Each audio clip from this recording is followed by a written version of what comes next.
Muy bien, ahora toca ver uno de mis temas favoritos, que es el de glándula tiroides. Aquí vamos a juntar aprox 3, 4 diarias, que son la de tiroides, bocio, hipotiroidismo, hipertiroidismo, etcétera.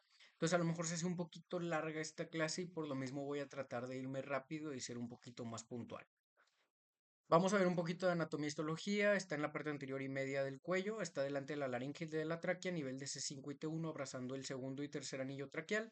Está conformada por 2 a 3 lobulillos que miden de 2 centímetros por 4 centímetros. Y histológicamente está compuesta por células foliculares tiroideas que se organizan en unidades foliculares que rodean un centro de coloide que contiene las hormonas tiroideas. Tiene un peso aproximado de 10 a 20 gramos y embriológicamente es la primera glándula en formarse el día 24 a partir del endodermo en el suelo faríngeo y esta lleva a cabo un proceso de migración hacia la séptima semana aproximadamente, en donde atraviesa el foramen casium lingual hasta su posición traqueal definitiva, esto cruzando el conducto tirogloso. Nos ayuda al metabolismo basal, aumentando el consumo de oxígeno y la producción de calor, la termogénesis, que de hecho el calor y el frío son unos de los principales estímulos, si no es que los principales estímulos para la regulación y producción de las hormonas tiroideas. Nos ayuda en la energía al momento de regular el metabolismo de los carbohidratos, lípidos y proteínas, y durante etapas tempranas es esencial para el desarrollo normal del sistema nervioso central y el crecimiento óseo en etapas tempranas. Fisiología excitatoria. Básicamente, la hormona tiroidea nos ayuda a un buen de cosas. Nos ayuda al metabolismo de carbohidratos, incrementando la glucogenólisis, la ruptura de glucógeno, la gluconeogénesis, creación de glucosa para elevar la disponibilidad de sustratos energéticos. Nos ayuda en el metabolismo de lípidos, aumentando la lipólisis en tejido adiposo. Esto libera ácidos grasos libres que pueden ser oxidados para posteriormente ser convertidos a ATP. La termogénesis aumenta el consumo de oxígeno y la producción de calor, es decir, genera calor. La síntesis de proteínas en concentraciones fisiológicas promueve la síntesis proteica, que es necesaria para el crecimiento y desarrollo tanto óseo como muscular, y ayuda también en el tema de la cadena de transporte de electrones, aumentando la actividad de la bomba sodio-potasio ATPasa. La fisiología inhibitoria inhibe la gluconeogénesis, es decir, la formación y almacenamiento de glucógeno, la lipogénesis, la formación de grasa y la síntesis de proteínas en exceso. Es importante notar que en los estados de hipertiroidismo, la T3 se vuelve catabólica, aumentando la degradación de proteínas musculares en lugar de su síntesis. Biopatología: los niveles de hormona están fijados genéticamente y se controlan a través de retroalimentación negativa. Tenemos un eje hipotálamo hipófisis glándula que va a ser TRH, TSH en hipófisis, TRH en hipotálamo, y posteriormente la TSH va a estimular a la glándula tiroides, que va a liberar T3 y T4, y estas van a irse hacia la circulación para generar su efecto metabólico. Cómo se sintetizan y se secretan la T3 y la T4 dependen del consumo de yodo. Se necesitan aproximadamente 150 microgramos de yodo al día. Estos los obtenemos normalmente de la dieta, tomando en cuenta que la sal que actualmente consumimos, la sal de mesa, ya viene yodada. Y la tiroides humana secreta T4 y T3 en una proporción de 14 a 1. Aquí vemos un poquito sobre cómo se lleva a cabo lo del transportador de sodio, yodo, la captación de yodo, el tema del transporte hacia el coloide, la peroxidación, la formación de la tiroglobulina, de la T3, de la T4, etcétera. Esto básicamente es un resumen de cómo se sintetizan y se secretan las hormonas. No nos vamos a meter en tema de eso, a lo mejor ya más adelante hago un video sobre eso, pero ya fuera de época de examen. Y ahorita pues más que nada es más como para un mini cameo de que cómo se sintetiza, aunque no es tan importante ahorita. El transporte y el metabolismo de la hormona tiroidea, la proporción de T4 y T3 en la circulación es de 60 a 1, recordando que la producción es de 14 a 1. ¿Ok? Y la T4 está mayormente unida a la tiroglobulina. La fracción activa es la T3. Síndrome de Allen-Herndon-Dudley. Este es un fallo en el monocarboxilato 8, es un raro síndrome neurológico ligado al cromosoma X, tiene consecuencias devastadoras que causan la incapacidad de las hormonas tiroideas para atravesar la barrera hematoencefálica en el útero, lo que va a ocasionar un retraso a nivel de desarrollo neurológico. ¿Ok? Las desyodasas, estas regulan la disponibilidad local de T3. Tenemos tres desyodasas: desyodasa 1 en hígado y tiene propiedades activadoras e inactivadoras; desyodasa 2, que es una desyodasa activadora muy expresada en hipófisis, sistema nervioso central y músculo esquelético; y la desyodasa 3, que es inactivadora, que se expresa en gran medida durante el desarrollo del sistema nervioso central y órganos sensoriales. Puntos de ajuste que tenemos en el eje hipotalámico, se menciona otra vez, eje hipotálamo, hipófisis, glándula, ¿ok? También tenemos receptores de T3 nucleares, y recordando que la T3 y la T4 son hormonas liposolubles derivadas del colesterol, por ende tienen un receptor intracelular o nuclear, y estos mismos receptores son afines a la vitamina D3, estrógeno y andrógenos. La TSH es la prueba más útil de detección en cualquiera de los trastornos tiroideos. Es el principal paso a seguir. Más adelante lo vamos a ver en los algoritmos de diagnóstico de ciertas enfermedades, que vamos a ver TSH y dependiendo del resultado de la TSH vamos a poder realizar un ultrasonido de tiroides o un gamagrama tiroideo. Puntos de anclaje. Tenemos la TR beta 2, TR beta 1, TR alfa 1. ¿Ok? La TR beta 2 está expresada en hipotálamo e hipófisis, donde controla la secreción de la TSH. La TR beta 1 está expresada en el hígado, donde regula el metabolismo del colesterol y los ácidos grasos. Y esta, la TR alfa 1, se expresa en el corazón, tracto gastrointestinal y los huesos, donde es un importante regulador de la función cardíaca, la frecuencia cardíaca, la motilidad intestinal, el metabolismo óseo y el crecimiento. Los pacientes que tienen mutaciones en las TR beta presentan niveles inapropiadamente elevados de la hormona tiroidea porque no pueden regular la secreción de la TSH.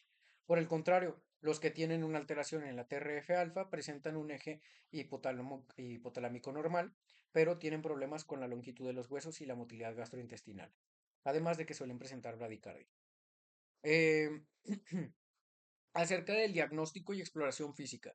Se inspecciona el aspecto de la tiroides en busca de nódulos visibles, bocio, desviación, se palpa la parte anterior e inferior del cuello entre el cartílago cricoides y la escotadura supraesternal utilizando las yemas de los dedos. La tiroides normalmente tiene que tener una textura blanda y gomosa, debe moverse hacia arriba al tragar y en caso de agrandamiento de tiroides o cuando no pueden palparse los márgenes inferiores de la glándula, debe pedirse al paciente que levante los brazos como vemos en la imagen de la derecha y perdón, y con los antebrazos apoyados en el lateral de la cara, vamos a ver algo que se llama signo de Pemberton y es que se le va a poner la cara rojita. En algunos pacientes con bocio difuso por enfermedad de Graves, el aumento de la vascularidad tiroidea va a provocar un soplo audible sobre la glándula tiroides en la auscultación. Que esto sí es importante, tanto el signo de Pemberton como que en algunos pacientes puede llegarse a escuchar un soplo. Diagnóstico y pruebas de laboratorio, ya lo dijimos, va a ser principalmente sobre la TSH sérica. El intervalo de referencia para el nivel sérico de TSH suele ser entre 0,5 a 4,5 miliunidades litro, pero es más bajo, alrededor de 0,1 a 4,0 al principio del embarazo. Diagnósticos y pruebas de laboratorio. En la enfermedad de Graves y la autonomía nodular, la glándula tiroides secreta preferentemente T3, por lo que la proporción de T3 y T4 circulantes mayores es superior a 20 a 1.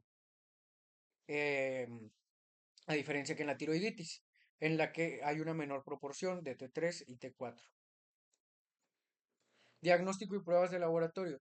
En la enfermedad de Graves vamos a ver anticuerpos estimulantes del receptor de TSH. Esta diapo de aquí es muy importante. Enfermedad de Graves, anticuerpos estimulantes de TSH. Tiroiditis autoinmunitaria, vamos a ver anticuerpos antiperoxidasa tiroidea y antitiroglobulina. El cáncer de tiroides diferenciado, vamos a ver tiroglobulina sérica, cáncer medular de tiroides, calcitonina sérica y tiroiditis subaguda, vamos a ver un aumento en la velocidad de sedimentación globular. Entonces va de nuevo. Diagnóstico en pruebas de laboratorio. Para la enfermedad de Graves vamos a ver anticuerpos estimulantes del receptor de TSH. Para la tiroiditis autoinmunitaria o Hashimoto, anticuerpos antiperoxidasa tiroidea y antitiroglobulina. Cáncer de tiroides diferenciado, tiroglobulina sérica. Cáncer medular de tiroides, calcitonina sérica. Y tiroiditis subaguda, velocidad de sedimentación globular. Ahora, el diagnóstico a través de pruebas de imagen va a ser a través de una ecografía, puede ser una ecografía Doppler, que suele estar aumentada en la enfermedad de Graves y ausente en la tiroiditis inflamatoria. Podemos realizar una resonancia magnética ITAC para bocio external y podemos hacer pruebas con yodo 123 para diferenciar entre nódulos fríos y calientes o nódulos productores y no productores, o captantes y no captantes. Diagnósticos diferenciales, acá tenemos que ver algunos que habíamos visto en las primeras clases, como la biotina, anticuerpos heterófilos, autoanticuerpos de la hormona tiroidea y otras patologías o factores que pueden estar influyendo, como por ejemplo la miodarona. Causas del hiper e hipotiroidismo, aquí tenemos dos tablas que venían en el CECIL, aquí las agregué por si les quieren dar una leída rápida, pero ahorita no son tan importantes ya que tenemos un poquito más enfocado el temario. Hablando del hipotiroidismo, ¿qué es? Es un síndrome clínico que resulta de la disminución de la concentración sérica de hormonas tiroideas T3 y T4. Aquí podemos ver clásicamente a la tiroiditis de Hashimoto o linfocítica crónica. Es la causa más común de hipotiroidismo en áreas no endémicas de deficiencia de yodo. Puede ocasionar una lesión autoinmune de la glándula tiroides e infiltración linfocítica del parénquima y es una enfermedad autoinmune. La tiroiditis autoinmunitaria va a ser característica por presentar anticuerpos antiperoxidasa tiroidea y antitiroglobulina. Además, vamos a ver en los estudios una TSH aumentada en el caso del hipotiroidismo primario con una baja cantidad de hormonas tiroideas T3 y T4. Biopatología, podemos verla por una carencia de yodo, hablando del hipotiroidismo, podemos ver Hashimoto, podemos ver por cirugías tiroideas en las que se quita la tiroides. Podemos ver enfermedades infiltrativas o enfermedades Reidel, que es conocida como la tiroides de madera. Podemos ver alteraciones gracias a medicamentos como la miodarona, terapia con litio, tumores hipofisiarios o resistencia periférica a las hormonas. Epidemiología y asociaciones. Aquí está muy ligada epidemiológicamente a Villa Santiago.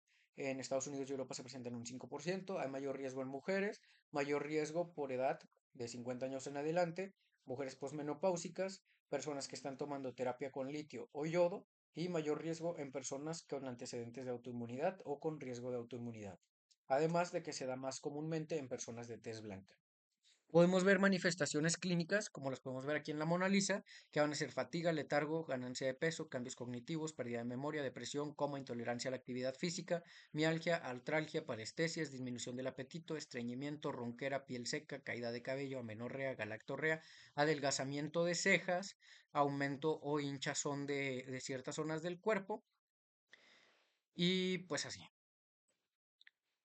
Acá, signos vitales, podemos ver hipotermia, bradicardia e hipertensión diastólica. Hallazgos clínicos, piel seca, carotenemia, la coloración amarilla, adelgazamiento de cabello, como podemos ver aquí. Podemos ver madarosis, uñas frágiles, macroglosia, edema y signo de Waldman. La clasificación la podemos clasificar por severidad, por órgano afectado o por tiempo. La severidad vamos a ver el subclínico, el franco y el coma mixedematoso. El franco es lo que normalmente vemos como hipotiroidismo. El subclínico es cuando tenemos un nivel aumentado de TSH y vamos a ver un nivel de T3 y T4 normal. Y el coma mixedematoso, que ya es una condición un poquito más grave. Los órganos afectados, el primario glándula, secundario hipófisis y terciario hipotálamo, hablando de hipotiroidismo primario, secundario y terciario. De igual manera lo podemos ver con el hipertiroidismo primario, secundario y terciario. Y por tiempo, ya sea congénito, naces con él o adquirido por alguna causa patológica más adelante. El diagnóstico, vamos a ver la TSH elevada con T3, T4 bajas. Ahí vamos a ver un hipotiroidismo primario. Una TSH elevada con T4 y T3 normal, vamos a ver el hipotiroidismo subclínico. Y los tirotropomas, vamos a ver una TSH elevada con T4 y T3 elevados al mismo tiempo. Ahora, aquí tenemos diferentes casos de hipotiroidismo. El subclínico, donde vemos una TSH elevada con hormona tiroidea normal. El hipotiroidismo franco, donde vemos TSH elevada con hormonas tiroideas disminuidas. Y el hipotiroidismo central, en donde vemos una TSH normal o baja con hormonas tiroideas disminuidas. Y recordar que durante los primeros meses de embarazo puede estar un poquito baja. ¿Qué vamos a hacer ante la sospecha de un hipotiroidismo? Lo primero va a ser medir la TSH. Si la TSH sale alta, vamos a medir la T4 libre. Si la T4 libre sale alta, podemos considerar interferencias del ensayo. Si sale normal, vamos a ver un hipotiroidismo subclínico. Y si sale baja, vamos a ver un hipotiroidismo evidente o franco. Aquí ya tenemos las guías de tratamiento. Edad menor a 65 años, comienzas con levotiroxina y edad mayor a 65 años o eventos cerebrovasculares, comienzas con levotiroxina igual, solo cambian las dosis. Menor a 65 años, 1,6 microgramos kilogramo día y en mayores de 65 años, 25 microgramos día. Ahora, si nosotros vemos la TSH baja, medimos la T3 y la T4 libre. Si estas están altas, vemos un hipertiroidismo franco o evidente. Si estas están normales, un hipertiroidismo subclínico. Y si están bajas, pues vamos a ver un hipotiroidismo central, enfermedad no tiroidea o efectos farmacológicos. ¿Cómo lo vamos a evaluar? Más adelante vamos a ver los métodos diagnósticos, que era lo que les comentaba sobre, si sale así es gamografía, si sale así le haces un eco, etcétera. Los diferenciales comunes, obesidad, síndrome metabólico, depresión, fibromialgia, trastornos menstruales, infertilidad, estado perimenopáusico, enfermedad de Addison, síndrome de fatiga crónica, y los raros, síndrome poliglandular autoinmune, mononucleosis infecciosa, hipopituitarismo, síndrome de Sheehan, hipocondriasis. Pruebas de laboratorio general, vamos a hacer biometría hemática, perfil hepático, eh, estudios sanguíneos como de química sanguínea, vamos a ver iones, vamos a ver un perfil lipídico en donde vamos a ver probablemente una hipercolesterolemia, un aumento de triglicéridos, inflamación, un aumento de proteína C reactiva y velocidad de sedimentación globular. El tratamiento, levotiroxina sódica a dosis de 1.6 a 1.8 microgramos kilogramo vía oral al día, ¿ok? Tratamiento de hipotiroidismo, levotiroxina sódica a dosis de 1,6 o 1.6 a 1.8 microgramos kilogramo vía oral, ¿ok? La dosis depende de la indicación, aquí tenemos la básica, hipotiroidismo subclínico, vamos a dar dosis menores de 25 a 50 microgramos vía oral al día y el hipotiroidismo congénito 3 a 5 microgramos kilogramo día. Tomando en cuenta que en el subclínico no hay que dar tanto porque en teoría pues sí jala la glándula, solo que está batallando, ¿no? Y en el hipotiroidismo primario y central pues ahí sí hay que dar un poquito más porque no se está produciendo como tal. Conclusiones finales, el diagnóstico del hipotiroidismo requiere una confirmación y exclusión de causas transitorias. Hay que tratar si vemos una TSH mayor a 10 miliunidades litro. La TSH de 4.5 a 10 se individualiza el tratamiento según la edad y síntomas. En el embarazo y edad fértil se requieren umbrales más bajos de diagnóstico y evitar sobretratamiento en adultos mayores y asintomáticos. Ahora, hablando de hiperfunción tiroidea y tiroiditis, tenemos la tirotoxicosis. Hay un aumento en el nivel de hormonas tiroideas con clínica compatible, aumento en la liberación de, de STH y pues vemos también, por ejemplo, la captación baja de yodo por tiroiditis o por consumo de hormonas. Normalmente la tirotoxicosis se suele dar más exógena en el caso de los pacientes que empiezan a tomar medicamentos para bajar de peso, pero lo vamos a ver un poquito más adelante. Hipertiroidismo. Tenemos un incremento en la función focal o global de la glándula tiroides que causa tirotoxicosis. Hay un aumento en la función de la glándula o un aumento en la síntesis de hormona tiroidea. Hay captación alta de yodo y todo hipertiroidismo es tirotoxicosis, pero no toda tirotoxicosis es hipertiroidismo. Por enfermedad de Graves, nódulo tiroideo tóxico, bocio multinodular, hipertiroidismo transitorio en embarazo y adenomas hipoficiarios productores de TSH. Muy importante esto de acá. Todo hipertiroidismo es tirotoxicosis, pero no toda tirotoxicosis es hipertiroidismo. ¿Por qué? Pues no son lo mismo. La tirotoxicosis es el estado clínico por exceso de hormonas tiroideas circulantes de cualquier causa. Puede ser por una hiperfunción, inflamación muy importante o ingesta exógena. Y el hipertiroidismo es una tirotoxicosis causada específicamente por una hiperfunción de la glándula. Es decir, el hipertiroidismo es algo endógeno, mientras que la tirotoxicosis puede ser endógena o exógena. ¿Ok? Entonces, toda tirotoxicosis es exceso hormonal, pero no siempre de la glándula que está trabajando más. Y todo hipertiroidismo es tirotoxicosis, pero no toda tirotoxicosis es hipertiroidismo. Tipos de tirotoxicosis tenemos transitoria y ectópica. La transitoria es la tiroiditis subaguda, la tiroiditis silenciosa, posparto y por radiación. Lo más común que vamos a ver aquí es el caso de un paciente que se enfermó de la garganta y pues va a tener una tiroiditis subaguda. La tirotoxicosis ectópica va a ser por estruma ovario o cáncer folicular metastásico. Pérdida de la regulación, tenemos una fisiopatología simplificada en la pérdida de la regulación de las hormonas, en donde aquí tenemos el eje hipotálamo hipófisis tiroides, en donde la retroalimentación negativa de la tiroides va a fallar o va a estar suprimida hacia la hipófisis y eso va a evitar que se deje de liberar TSH. Por ende, si se libera TSH, pues se va a aumentar la producción de hormonas tiroideas. Y pues aquí tenemos un poquito sobre las enfermedades comunes. En enfermedad de Graves vamos a tener anticuerpos estimulantes del receptor de TSH. En la enfermedad autonómica de hipertiroidismo, pues vamos a ver nódulos que se independizan de la TSH y siguen produciendo hormonas por su cuenta. Y en la tiroiditis, pues una destrucción inflamatoria en donde vamos a tener una fuga de la hormona almacenada, como lo vemos en los estadios iniciales de la enfermedad de Hashimoto, donde tenemos una tirotoxicosis transitoria. La clasificación funcional, acá la tenemos captación alta, hiperfunción y captación baja sin hiperfunción. Básicamente nos dice qué tanto yodo se está captando y qué tanto está trabajando la glándula, ¿no? Tenemos de captación alfa como la alta por ejemplo, la enfermedad de Graves, bócido multinodular tóxico y el adenoma tóxico, y la captación baja como la tiroiditis subaguda silenciosa posparto, exógena facticia y el estruma ovari. Entonces aquí muy importante revisar si es un nódulo hipercaptante o hipocaptante o frío o caliente, que son términos que ya no se usan en teoría. Aquí tenemos igual el algoritmo diagnóstico, tenemos la medición de la TSH y la T4 libre y volvemos a lo mismo. Aquí están los tratamientos de cada uno de ellos y el algoritmo que vemos acá es muy importante, el diagnóstico y el perfil tiroideo. Tú tienes una sospecha clínica, pides solicitar TSH. Si la TSH es baja por menor a 0.4 y si la TSH es normal o alta o más T4 alta, pues vamos a tener diferentes seguimientos, ¿no? Si tienes una TSH y sale baja, pues vamos a solicitar T4. La T4 puede salir alta o normal.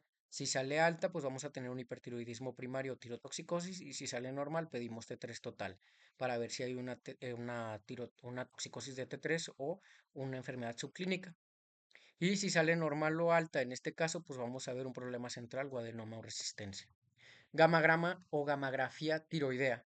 Aquí esta nos ayuda para ver etiología, evalúa el porcentaje de captación de los nódulos tiroideos o de la tiroides, evalúa el patrón de la captación y ahora se usa hiperfuncionante, no caliente, y la captación nula en lugar del nódulo frío, que era lo que les comentaba en la diapo pasada. Que esta nos va a ayudar a saber si, por ejemplo, es una enfermedad de Graves en donde hay una captación alta y se está produciendo mucha hormona tiroidea directamente en la glándula, así es una tiroiditis exógena en donde hay una inflamación de la glándula y por eso ves el bocio, pero la glándula no está captando nada, entonces no está produciendo propiamente las hormonas, por eso se ve de esta manera.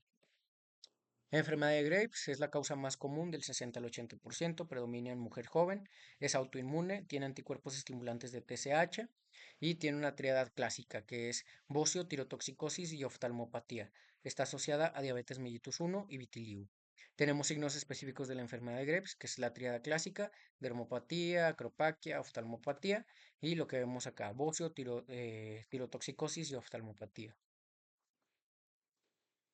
Que aquí está el patito, pero son patognomónicos de la enfermedad de Graves. Es un pato que es gnomo. Presentación clínica. Tenemos bocio, protusión oftálmica, dermopatía, acropaquia, edema prevital y enfermedad ocular tiroidea. Ahora, ¿qué es la enfermedad ocular tiroidea? Que esta es específica de la enfermedad de Graves. Es eritema y edema palpebral, inyección conjuntival, inflamación de la carúncula, mirada fija en una dirección, dolor al desviar la mirada y el signo de la Coca-Cola, hablando de los signos radiológicos en los estudios de imagen de cráneo y ojo, ¿no? Autonomía nodular, adenoma y bocio multinodular.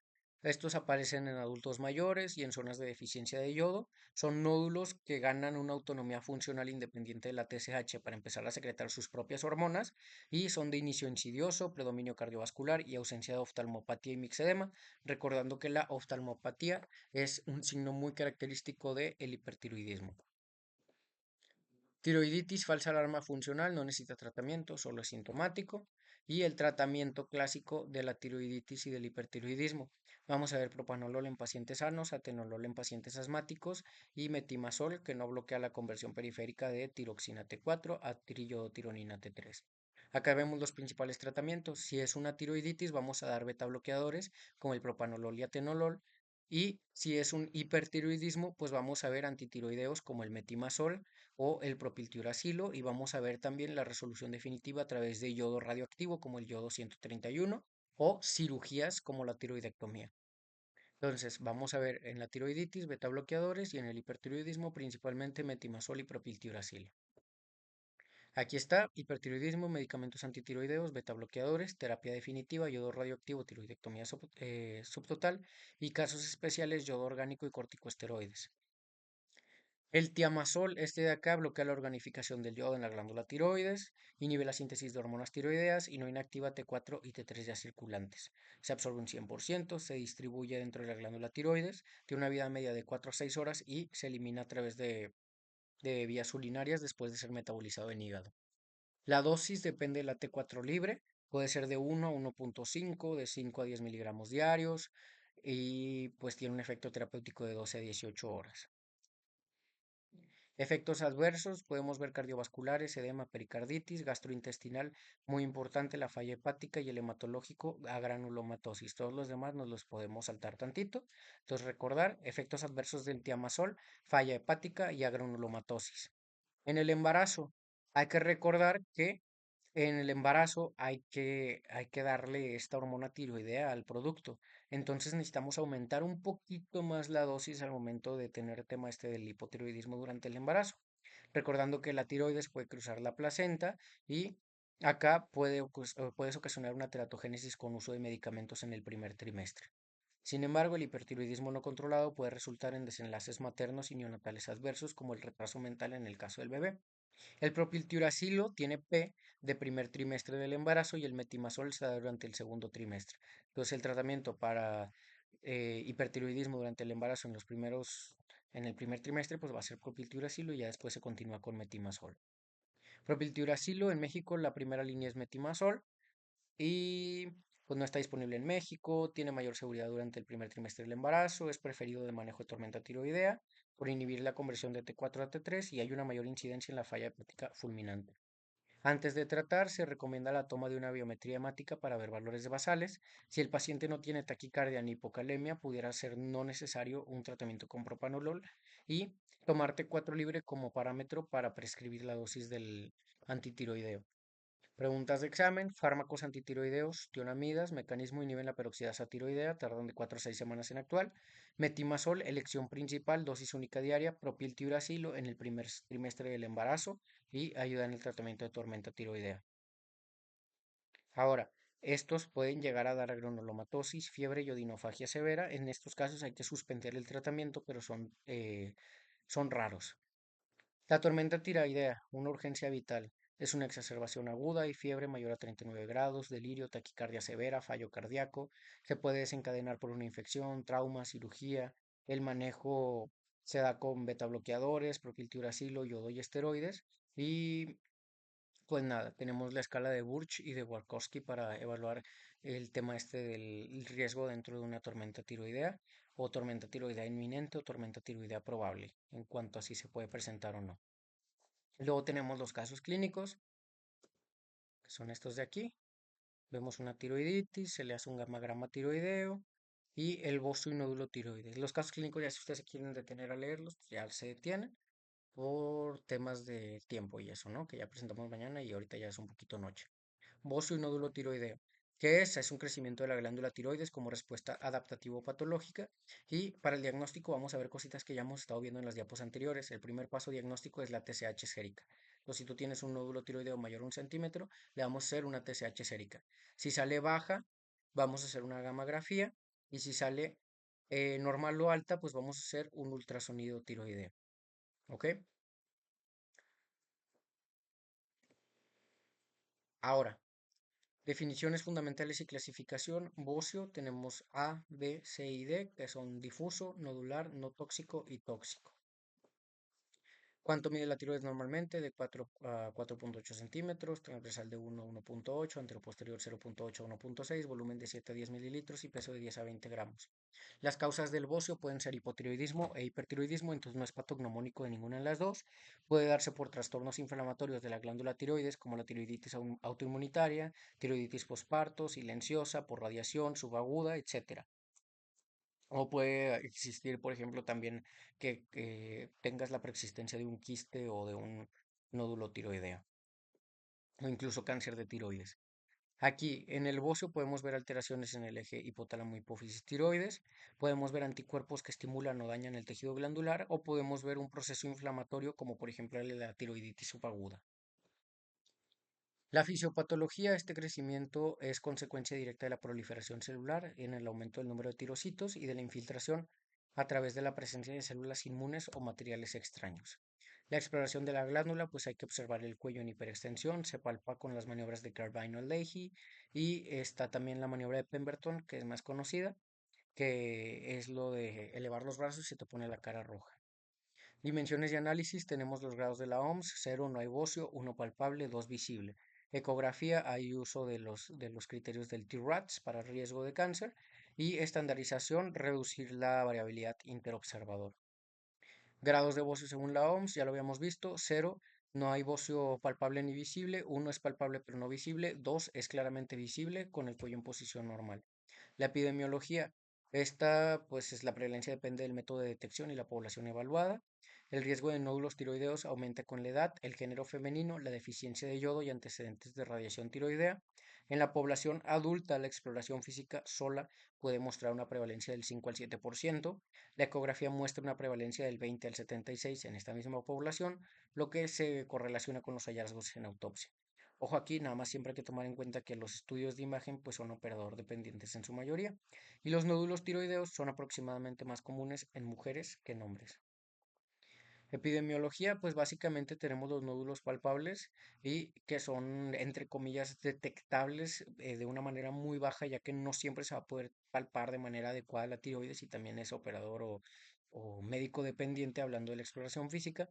Y luego tenemos la mayor parte que son los que sí serían detectables a través de un ultrasonido, que son hasta el 60%. Ojo, de todos estos, de los nódulos tiroideos, del 90 al 95% son benignos y solo del 5 al 10% son malignos. Sobre el marco teórico, pues podemos dar yodo radioactivo que se absorbe y puede destruir la glándula como tratamiento. Y tenemos acá sobre el cáncer diferenciado de tiroides, en donde vemos un poquito de la prevalencia y epidemiología y de la sobrevida a los 5 años del diagnóstico. Del cáncer de tiroides tenemos el cáncer diferenciado de tiroides, que son los que captan yodo, cáncer papilar y folicular, y el cáncer no diferenciado de tiroides, como el cáncer medular y el cáncer anaplásico. Etiología de fisiopato, tenemos la deficiencia de yodo, que es la causa principal del yodo, del bocio endémico. Actualmente es menos frecuente ya que la sal ya viene yodada. Tenemos la autoinmunidad en la tiroiditis de Hashimoto eh, por los anticuerpos antiperoxidasa y tiroglobulina y en la enfermedad de Graves a través de los anticuerpos estimulantes del receptor de TSH. Tenemos otros factores como la genética, tabaquismo, embarazo y litio o otros medicamentos. Factores de riesgo de malignidad, antecedentes personales, historia de radiación en cabeza y cuello, crecimiento rápido del nódulo, edad menor a 20 años o mayor a 60 años, sexo masculino, que no aplica tanto porque ya vimos que es un poquito más hacia el tema de que las mujeres, y la disfonía. Exploración física del cuello, aquí vemos un poquito sobre la palpación y tenemos los signos del alarma, que es una consistencia petradura, recordando que tiene que tener una consistencia gomosa, nódulo fijo o planos profundos y adenopatías cervicales palpables, además del signo de Pemberton, que es elevar los brazos y pone roja la cara. El primer diagnóstico, otra vez volvemos a ver este de acá, que es hacerle la TSH sérica si tú captas un nódulo tiroideo mayor a 1 centímetro. Si la TSH sale baja o suprimida, hacemos una gammagrafía para ver si es un nódulo captante o no captante. Y en la TSH normal o alta, hacemos un ultrasonido tiroideo para ya después poder decidir si lo que sigue sería hacer una biopsia. El ultrasonido es el estándar de oro para caracterización anatómica. Nos ayuda a ver el tamaño, la composición, ecogenicidad, márgenes y calcificaciones. Y una vez que tenemos esta vista del ultrasonido, pues podemos llevar a cabo una clasificación o escala, como por ejemplo sería la del T-RATS, que es similar al B-RATS que habíamos visto ya en otros temas de radiología, ¿no? Y del T-RATS pues tenemos igual T-RATS 1 benigno, T-RAT 2, T-RAT 3, T-RATS 4 y T-RATS 5. Criterios ecográficos de sospecha, de alta sospecha de malignidad, tenemos hipoecogenicidad, que es marcada, se ve más oscuro que el músculo, microcalcificaciones o puntos brillantes, márgenes irregulares o espiculados y es más alto que ancho. La baja sospecha, que es de benignidad, es de patrón espongiforme y son quistes básicamente simples. Aquí tenemos un poquito sobre cómo se identifican, además de hacerles la BAF. Y Pues nada, tenemos de que si es TRATS 1 o 2, benigno no sospechoso, TRATS 3 levemente sospechoso, TRATS 4 moderadamente sospechoso y TRATS 5 altamente sospechoso de malignidad. El marco teórico va a ser hacer un perfil tiroideo, ultrasonido gamma-grama, luego hacemos una biopsia y se define el tratamiento en base a lo que haya resultado de esto. Tenemos también aquí un poquito sobre el cáncer diferenciado de tiroides y la biopsia por aspiración de aguja fina, que era lo que habíamos visto atrás, que es la BAF. Las indicaciones generales se le hace a nódulos igual o mayor a 1 centímetro con características de alto riesgo, es decir, a los TRAT 5, nódulos de 1,5 a 2 centímetros con riesgo intermedio bajo y adenopatías cervicales sospechosas, que es la biopsia por aspiración de aguja fina. La importancia de la guía ecográfica, pues hay que visualizar la punta de la aguja en tiempo real y asegura que la muestra sea de una parte sólida y reduce las muestras no diagnosticadas. Tenemos también el sistema de Bethesda, que es de 1, 2, 3, 4, 5 y 6, que son no diagnosticados, benignos, indeterminados, sospecha de malignidad y malignos. Estos son según el resultado de los BAF. Si es no diagnosticado, se repite la BAF. Si es de 2, se da seguimiento clínico y ultrasonido. Si es 3 o 4, se repite la BAF o se hace un test molecular. Y si es 5 y 6, se hace cirugía. Entonces el Bethesda es después de hacer la BAF y también después de haber evaluado el BRATS. TRATS, perdón. El manejo de nódulos benignos, pues se usa una conducta estándar que es observación y seguimiento periódico de 12 a 24 meses y también tenemos la intervención quirúrgica, en donde si podemos ver síntomas compresivos como disfagia o disnea, crecimiento continuo arriba del 50% del volumen o de estética, pues obviamente podemos entrar ahí con una indicación quirúrgica, ¿no? La terapia supresiva con levotiroxina no es recomendada de rutina, ya que corres el riesgo de desarrollar arritmias, osteoporosis y no supera los beneficios. El manejo de los nódulos malignos, lo primero va a ser cirugía, que es básicamente el pilar del tratamiento. Puede ser una tiroidectomía total, quitas toda la tiroides, o lobectomía, quitas solamente un lado de la tiroides. Podemos tener terapia ayudante con yodo 123, digo, 131, que es el radioactivo, el 131, y el seguimiento, que es una supresión de la TSH. Entonces, manejo de nódulos malignos, cirugía, yodo radioactivo 131 y el seguimiento del paciente. Conclusiones y perlas clínicas. TSH es el filtro, determina si el camino es medicina nuclear baja o ecografía normal alta. Ecografía estratifica, no biopsiar todo, usar criterios del TRATS, tranquilizar al paciente, la gran mayoría de los nódulos son benignos, no tratar por tratar, se evita supresión con levotiroxina en nódulos benignos y derivar banderas rojas como el crecimiento rápido arriba del 50%, disfonía o adenopatías. Aquí tenemos una eco de tiroides transversal. Y tenemos acá la clasificación de la TNM, que nos va a ayudar a clasificar el tumor por características, tamaño y extensión. Y pues la N es de que ganglios linfáticos y la M es del riesgo de metástasis. La citología, pues tenemos el cáncer anaplásico de tiroides, que es el más agresivo, junto con el medular de tiroides, y el más común, pero menos agresivo, que es el papilar de tiroides. Características del nódulo tiroideo, pues hay que ver composición, ecogenicidad, forma, márgenes y puntos ecogénicos.